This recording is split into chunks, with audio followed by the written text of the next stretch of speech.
Bagian akhir dari episode ini sih yang benar-benar bikin merinding guys. Bakalan banyak yang kita bahas, jadi langsung aja. Ini dia Kamarada Z episode ke-40. 9 sampai 10 episode lagi tamat. Nggak mau Zetsu tamat. Episode dimulai dengan diperlihatkannya Zeke yang masih galau. Ini karena buntut dia itu ya dicampakkan ya oleh Punish Gore Nightmare. Nightmare yang selama ini tuh menyatu dengan dirinya Zeke. Ini juga kan karena Baku yang berhasil memisahkan Zeke dengan si Panichan ini dengan kekuatan Zetsu Orderm. Buntut Baku itu mencoba mempercayai kata-kata Nemu soal Zeke yang katanya itu seperti sekarang gelap mata dan juga hati karena menyatu dengan Nightmare. Nah, Nemu di sini kayak ngetes si Zeke lah. Nih orang udah berubah apa belum? Apakah udah sadar sama perbuatan-perbuatan gilanya selama ini apa belum? Zeke itu malah kayak ngejek Nemu. Kono orega? Kono orega? Nah kan berarti bener yang udah Ane bahas juga panjang lebar selama ini. Tanpa menyatu dengan Nightmare, si Zeke juga emang udah gila dari dulu, dari zaman masa lalunya juga ya. Nah soal ini emang dibenarkan juga sama Nox yang ada di situ. Memang Zeke dari awal ya udah seperti itu guys ya. Sudah dipisahkan dan ternyata yang mencuri kode Somnia Capsem juga bukan Zeke. Nah, jadi siapa nih? Ini yang membuat kita itu terus penasaran ya dari kemarin ya. Baku itu punya asumsi lah. Kalau yang mencuri kode Somnia Capsem adalah sosok yang ingin Nightmare itu menjadi kuat. Nah, itulah pelakunya. Secara singkat, sosok ini tuh terkait dengan Nightmare. Dan dia mungkin adalah pelakunya. Kok bisa asumsinya itu ke situ? Karena Nightmare tersebut terbukti menjadi lebih kuat saat kode Somnia itu diaktifkan. Seperti yang terlihat pada Zeke yang bangkit kembali kekuatannya. Itu dia contoh besarnya guys ya. Mendengar deduksi dari Baku, kalian lihat tuh si Nox tuh kayak apa guys. Dia itu kayak punya tangkepan sendiri dan mungkin itu ada di otak dia. Dia udah menduga juga mungkin siapa pelakunya, tapi nggak mau sharing Doxley dan udah malah pergi aja seorang diri. Di dunia mimpi, Punish Gore Nightmare yang baru aja terbebas dari Zeke mengumumkan bahwa dunia ini adalah milik Nightmare. Karena mimpi umat manusia dan bahkan dunia itu sendiri telah bersatu menjadi satu. Dan masih di dunia mimpi, kali ini memperlihatkan Pak Kinji yang dengan penuh amarah merobek buku catatan berisi barang-barang receh yang dulu dia itu ingin curi bersama mendiang adiknya bernama Ginji. Tiba-tiba si Panichan muncul dan mengumumkan bahwa dia akan menghukum si Pak Kinji ini terlepas Pak Kinji ini tuh bersalah atau tidak. Memang menghukum para kriminal itu seperti permainan nih yang sedang dilakukan sama si Panichan kan ya. Kemarin padahal dijelasin rule-nya. Kalau ada kriminal yang pakai kekuatan Nightmare, dia itu bakalan dieksekusi seperti si Ginji. Lah, makin kesini berasa kayak makin suka-suka. Soalnya terbukti dari kata-katanya dia ya, terlepas bersalah atau tidak. Ya udah, intinya si Panichan ya bersenang-senang aja gitu di sini ya. Dan yang jadi korbannya ya para kriminal guys. Dan sama seperti mendiang adiknya, kali ini lengan kiri Pak Kinji terikat oleh sebuah rantai. Dan hal ini yang menyebabkan Pak Kinji itu bangun di dunia nyata. Oh alah, cuman mimpi toh. Tapi pas dia bangun, dia itu melihat robekan-robekan buku catatan atas perlakuan dia di dunia mimpi. Dan lengan kirinya, sama seperti mendiang Ginji juga, berubah menjadi laras senjata dari Gun Nightmare. Sementara itu, di Zetsu Room yang ada di dunia nyata, Fujimi dan juga Nasuka menunjukkan kepada Baku beberapa profil orang hilang yang memiliki rekam jejak kriminal berulang seperti si Ginji. Atau namanya ini tuh residivis ya. Nah, mengetahui hal ini, ya Baku kan seperti tipikal MC pada umumnya pastinya ya. Nggak peduli korbannya itu orang baik atau jahat, di mana Baku itu bersumpah untuk menghentikan Punish Gore Nightmare sebelum memakan lebih banyak korban. Sampai sini masih pada ngerti lah ya case yang dihadapi ya. Emang jadi sedikit kebagi di sini fokusnya. Di satu sisi harus menghentikan Punish Gore Nightmare yang sedang bersenang-senang semena-mena seperti ini, tapi juga masih harus mencari tahu siapa pencuri kode Somnia Capsem. Dimana setelah ini Fujimi dan juga Nasuka ya kerjaannya nyari kandidat korban lainnya. Kan dari data yang ada udah mengerucut tuh ya. Oh, para pelaku kriminal yang berulang. Itu dia guys ya yang harus mereka cari. Pindah lagi guys ke markas besar kode. Zero bersama dengan para petinggi-petinggi lainnya sedang melakukan sebuah rapat besar. Jangan lupakan berarti itu kertas-kertas skripsi ya dari Citri kemarin itu udah dikumpulin sama Zero berarti dan dibawa ke rapat besar ini. Dan ya kertas-kertas dari Tri ini berisikan kejahatan-kejahatan kode semua. Sudah sangat jelas ya tindakan-tindakan kode, apalagi saat Tri itu memegang kendali sebagai komandan utama, ya udah melewati batas lah. Dampak paling parahnya ya membiarkan Tri melakukan apapun yang dia mau melalui kode Somnia. Padahal kode Somnia ini harusnya dipakai dengan cara yang lebih baik dan juga lebih etis lah. Nah, ini buntut awalnya kan gara-gara Nightmare muncul di dunia nyata kan ya. Jadi takut kayak menimbulkan kepanikan nih. Dan juga gerak-gerik kode yang selalu bergerak sebagai organisasi agen rahasia takutnya mulai terendus sama publik. Ini Anda tambah-tambahin biar kalian juga tidak lupa guys ya. Ada salah satu petinggi yang marah dan juga malah menuduh balik Zero sebagai dalang. Karena Zero adalah orang yang mengembangkan kode Somnia pertama kali. Soal ini tidak salah, emang Zero juga yang bikin guys ya. Makanya Anda bertanya-tanya juga sama gerakan kode Somnia di awal-awal yang baik dan juga benar itu seperti apa sih? Soalnya dari awal juga kan mengambil kekuatan alami Six sebagai bahannya. Nah, untuk contoh yang salahnya, ya kita udah lihat sendiri kemarin-kemarin lewat Citri ya. Tapi Zero tetap tenang dan juga siap menerima hukuman apapun yang dibebankan kepadanya di masa depan. Siap bertanggung jawab ya. Harusnya udah gini, ya udah kan ya. Ya udah, karena Zero juga udah mau menerima hukumannya dengan tenang ya. Tapi petinggi ini ya kayak manjang-manjangin. Jadi bersama petinggi lainnya malah jadi marah semua. Menduga si Zero ini mau menghancurkan kode. Nggak jelas emang ini organisasi ya. Intinya ya korup semua ini para petinggi. Nah, padahal ini tuh udah cara yang benar guys. Dimana Zero juga membalas kalau mereka-mereka ini hanya perlu percaya kepada para agen-agen generasi muda. Nah, ini ke siapa arahnya? Ya ke Baku lah jelas. Minami juga bisa, soalnya dia Agent 17 ya. Dan belum berakhir, sampai-sampai semua petinggi menodongkan pistol ke arah Zero. Masih tenang si Zero dan dia itu ngomong dalam bahasa Inggris. Don't commit any more sins. Jadi ini tuh sebagai peringatan juga kepada para petinggi agar mereka-mereka ini tuh tidak menambah dosa lagi. Ya jadi makin kelihatan lah petinggi-petinggi ini juga nggak bener ya. Tri itu bisa dapat jalan seenaknya menggunakan kode Somnia juga ya karena lampu hijau para petinggi-petinggi ini pasti ya. Lalu Zero itu memakai booster Capsem untuk dirinya sendiri dalam rangka melumpuhkan semua para petinggi kode tadi. Selesai sudah ya. Dan di rumah Baku yang lagi termenung langsung diberi kabar oleh Minami soal Zero yang telah resmi membersihkan organisasi kode dan juga mengungkapkan kejahatan para petinggi. Dan juga Zero itu siap menerima hukuman juga. Ya oke lah. Ada konsekuensi baik buruknya di sini yang masih diperhatikan guys ya, daripada tiba-tiba nguap begitu aja. Kenapa Baku sebelumnya termenung? Jadi Baku ini tuh sedikit gusar dan juga takut akan masa depannya sendiri setelah keluar dari kode. Tapi dia itu masih memiliki kekuatan Zetsu. Nah, Baku ini orang baik sih ya. Jadi nggak mungkin gitu kekuatannya dipakai yang macam-macam. Maka dari itu dia sendiri aja bingung sama masa depannya sendiri. Padahal dia itu punya kekuatan sebesar itu. Disinilah peran dan juga himbauan positif dari Minami ya muncul kembali guys. Kayaknya terakhir Minami kayak gini ya di awal-awal cerita Zetsu doang ya. Dan akhirnya sekarang keluar lagi. Jadi Minami itu meyakinkan kakaknya ini nih.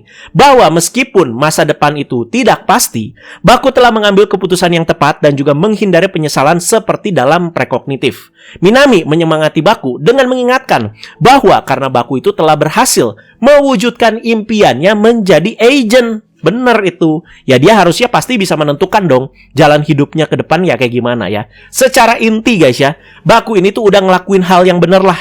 Dan harusnya mau ke depannya dia kayak gimana, nanti Baku sendiri yang bisa memutuskan. Jadi kebingungan di fase ini ya wajar aja ya. Masih di dunia nyata, adegan itu bergeser lagi ke Pak Kinji yang lagi nyumputin tangan Nightmare-nya dari orang-orang sambil teringat lagi sama kata-kata mendiang adiknya, yaitu soal mencuri hal-hal yang lebih besar dan menjadi pencuri legendaris. Sedikit mirip ya sama di episode kemarin pas bagian Pak Kinji itu makan onigiri ya, yang dari awal dia itu mendengar omongan adiknya ini ngelantur dan juga terus coba diabaikan sama Pak Kinji. Makin kesini makin kepikiran juga. Jadi terbawa emosi plus adiknya baru meninggal juga kan ya. Pak Kinji seperti menerima permintaan adiknya ini dan menyatakan kalau Pak Kinji tidak akan berakhir sebagai pencuri kelas teri doang nih ya. Pernyataan ini juga diperlihatkan dengan Pak Kinji yang melepaskan beberapa tembakan ke udara lewat lengannya yang udah berubah. Dan ada ibu-ibu deket situ jadi ketakutan ya. Dan di dunia mimpi, si Punish Gore Nightmare udah mengamati pergerakan dari si Pak Kinji ini. Udah siap-siap mau dieksekusi nih ya. Bagian berikutnya cukup penting nih dan bisa jadi clue sebelum dikuak lebih lanjut di akhir episode ini. Silakan kalian dengarkan ya.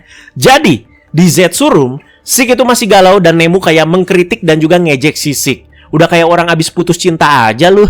Disinilah Sik itu menjelaskan kalau dia dan juga Panichan ini tuh pasangan yang udah sempurna banget dan juga klop satu sama lain. Karena apa? Karena pertemuan Sik dan juga Panichan itu pertemuan sekali dalam jutaan tahun. Bukan 1 banding 10 tahun atau 1 banding 100 tahun lagi guys ya. Tapi 1 banding sejuta tahun. Diceritakan kalau Punished Gore Nightmare itu sudah ada dari zaman dahulu kala, bahkan sejak zaman purba atau prasejarah lah ya. Nah, berarti soal ini kita itu bisa samakan dengan asal-usul terciptanya Nightmare waktu itu guys, yang diceritain sama Zero dan juga The Lady. Nah, jadi ada tuh ya Nightmare tercipta, terus nanti kode juga tercipta. Jadi intinya, di penceritaan waktu itu ya, semua musibah dan juga kejadian yang terjadi di dunia ini ada andil Nightmare di dalamnya. Itu di dunia Zetsu ya. Waktu itu juga Anu udah bahas panjang lebar banget ya. Tapi karena kode Somnia itu menyatukan mimpi-mimpi umat manusia, Panichan ini tuh berhasil mewujud dan meninggalkan Sick itu sendirian. Hal ini membuat Nemu menyadari kalau sekarang para Nightmare tidak lagi menyiksa pemimpi mereka, melainkan bebas bergerak sesuka hati. Nah, bagian ini harusnya jadi terjawab. Kenapa Panichan ini tuh misah sama Sick ya? Bukan cuma soal Panichan bosen sama Sick ya, tapi soal kebebasannya ini nih, yang membuat Punished Gore Nightmare bisa melakukan apapun seenak jidat dia. Nih, Ana sebutin lagi poin paling pentingnya. Sekarang, para Nightmare tidak lagi menyiksa pemimpi mereka, melainkan bebas bergerak sesuka hati. Jadi dulu ada batasan nih, di mana ya udah terbatas si Nightmare itu cuma bisa menyiksa si pemilik mimpi, yang berarti skalanya itu kecil banget dan berasa kayak agak private lah. Tapi karena kode Somnia Capsem, ya udah sekarang semua jadi nyambung nih satu sama lain. Ibarat dari kota A ke kota B, sekarang udah ada jalur keretanya. Emang ini tuh agak rumit ya, tapi soal ini penting kita ketahui karena ini tuh bisa jadi sebab akibat dan juga dasaran untuk final arc dari Zetsu ini tuh seperti apa. Jadi boleh guys ya kalau mau komen-komen juga. Dan saat Nox itu tiba di kediaman The Lady, si penahan Doxley satu ini cukup terkejut melihat Phantom Gore Nightmare mengenakan gauntlet milik The Lady. Nah, The Lady-nya kemana? Phantom menjelaskan kalau The Lady telah lenyap selamanya. Terbukti dari gauntletnya yang dipakai sama Phantom dan lanjut terurai menjadi kupu-kupu ungu. Phantom mengungkapkan kalau batas antara mimpi dan juga realitas sudah tidak ada lagi sama sekali. Apakah berarti tindakan kemarin dari The Lady yang menyebabkan ini semua? The Lady yang kemarin udah mau hilangkan kewarasannya pakai Lady Gauntletnya dan menghancurkan batasan ini.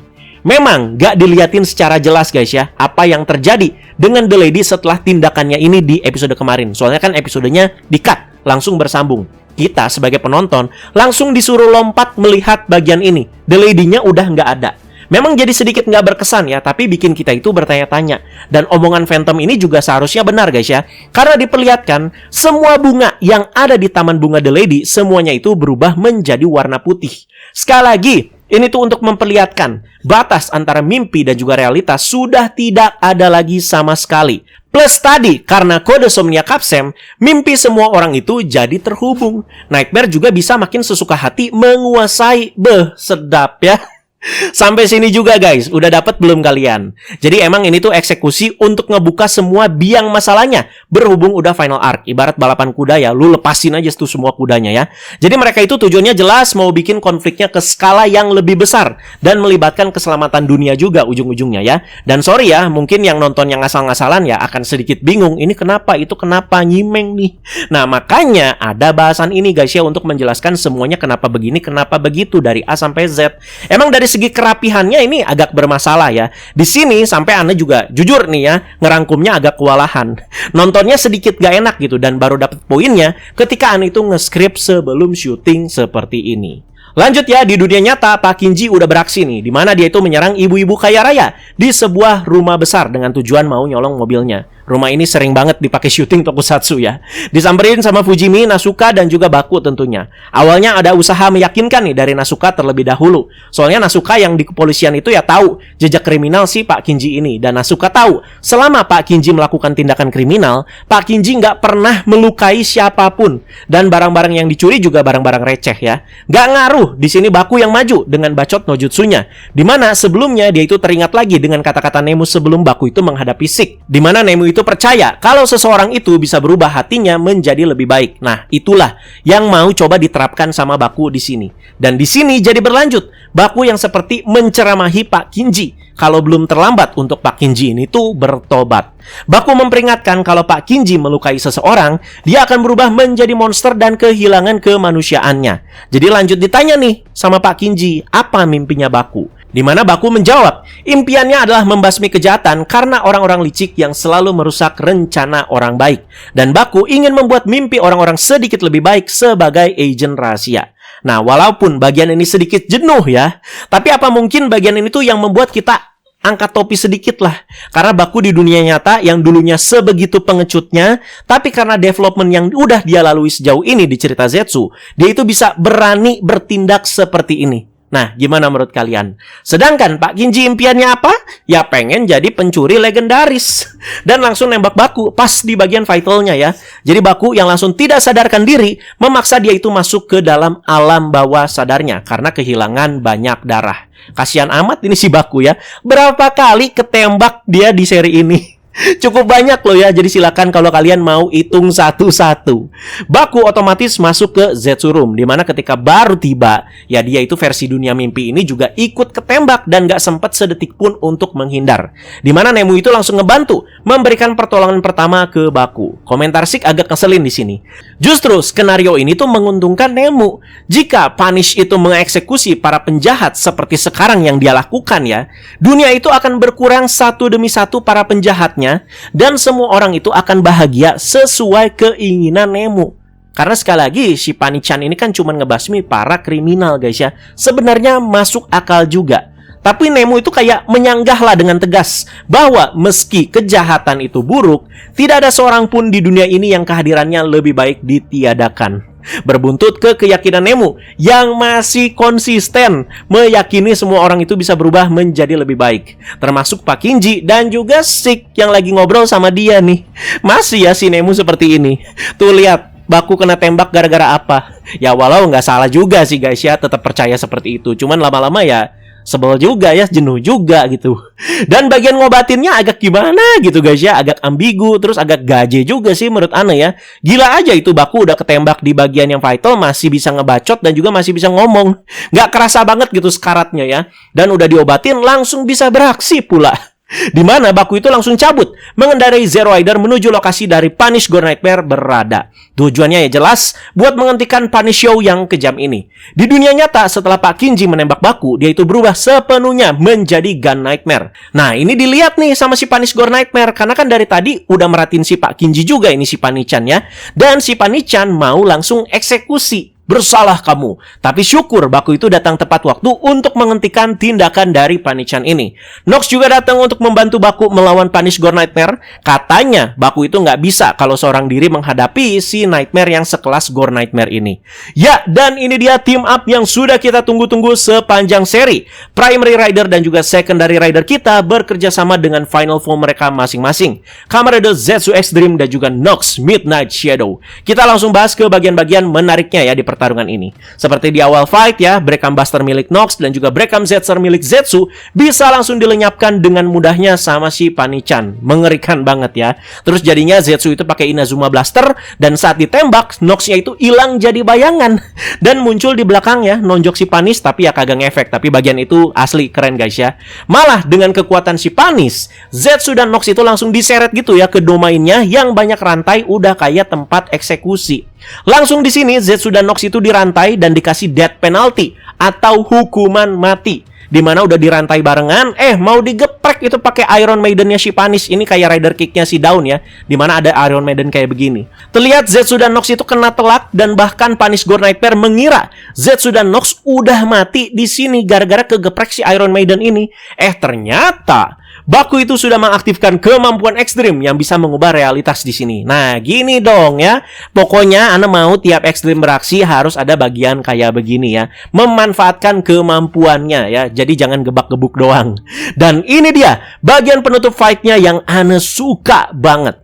Jadi saat Zetsu dan Nox itu hilang, gak pakai lama, langsung Rider Kick itu si Zetsu ya, Rise Great Banis. Di belakang si Panis, Nox juga ngunci si Panis pakai bayangannya, biar Rider Kick si Zetsu tadi tuh kena. Dan langsung juga Rider Kick dengan Midnight Nova Blaze-nya. Asli keren banget bagian ini guys ya.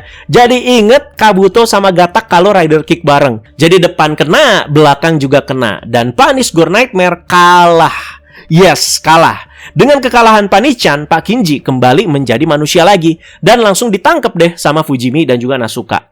Soal The Lady yang menghilang di kediamannya, dikasih tahu sama Nox ke Baku, hilang tuh si The Lady. Dan ngasih tahu juga ada pergerakan yang berbeda dari para Nightmare karena pengaruh kode Somnia. Nah, soal ini benar guys ya, soalnya udah dibahas juga di awal. Emang overpower banget ini kode Somnia. Mimpi orang jadi terhubung, bisa manipulasi, bahkan sekarang pergerakan Nightmare juga jadi lebih kuat. Buktinya juga udah diliatin harusnya lewat Seek ya, dimana itu tuh jadi contoh besarnya.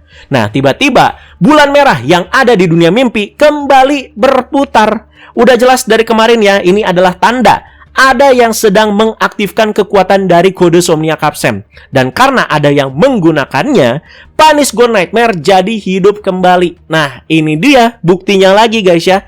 Ya, ini dia bagian terakhir episode ini yang menjawab sekaligus juga bikin cukup merinding. Kalau kalian merasa ada yang janggal dan gak enak di bagian ini, jangan ragu buat langsung komentar dan kita diskusikan aja ya. Kita bisa melihat seekor Baby Nightmare di Taman Bunga The Lady terlihat sedang memainkan dan juga memutar kode Somnia Capsem. Karena masih di kediaman The Lady, tentu ada Phantom Gore Nightmare juga di sini. Dan dia itu mengajak si Baby Nightmare ini menciptakan dunia mimpi mereka sendiri. Nah, soal ini tuh bisa luas artinya guys ya. Harusnya kalian tuh tahu arahnya kemana. Si Baby Nightmare menurut dan langsung menelan bulat-bulat kode Somnia Capsem-nya. Dan apa yang terjadi? Seluruh bunga yang sudah berwarna putih di Taman Bunga The Lady memperlihatkan sebuah reaksi yang seperti merespon tindakan Baby Nightmare ini. Jadi seperti mengalirkan kekuatan besar ke tubuh Baby Nightmare. Dan Baby Nightmare berubah menjadi Oblivion Gore Nightmare. Ya, dan suaranya Naruto lagi ketawa. Karena memang ya dia itu voice aktornya Naruto ya, Junko Takeuchi guys. Agak kebocil-bocilan gitu ya si Oblivion ya. Apa karena baru tercipta ya, jadinya seperti kayak keanak-anakan gini. Akibat terciptanya Oblivion, Nemu tiba-tiba mengalami sakit yang hebat. Seek langsung happy banget nih ya, seolah-olah dia itu udah tahu hari yang mengerikan ini pasti akan datang. Kok bisa Nemu? Ya kan Taman Bunga The Lady emang alam bawah sadar Nemu dan saling terhubung satu sama lain. Dan Baby Nightmare juga tercipta awalnya dari alam bawah sadar Nemu. Jadi Nemu stres, merasa tertekan dan sedih, selalu terjadi reaksi juga di Taman Bunga ini. Nah, ini segila Nightmare yang sangat-sangat kuat tercipta di Taman Bunga itu. Dan saat masih konflik banget ya sama Seek waktu itu si Nemu ya. Dan Seek juga menyinggung soal kebangkitan Nightmare yang kuat dari diri Nemu.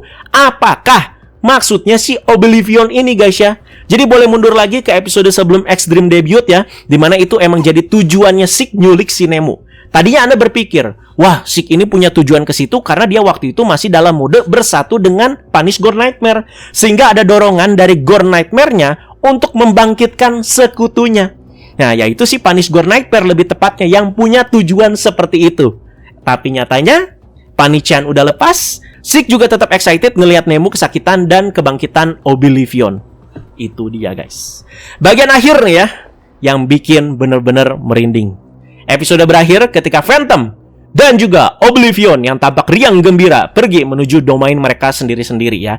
Dan di sana ada Catastrophe Gore Nightmare dan juga Punish Gore Nightmare yang baru aja hidup kembali telah menunggu. Dan begitu berkumpul, mereka berempat ini tuh duduk di singgasana masing-masing dan kini resmi bersatu sebagai 4 Gore Nightmare Lords, 4 penguasa Gore Nightmare Lord. Gila. Dan mereka juga pastinya siap menjerumuskan dunia ke dalam kekacauan yang tak terbayangkan. Ini adalah awal dari akhir.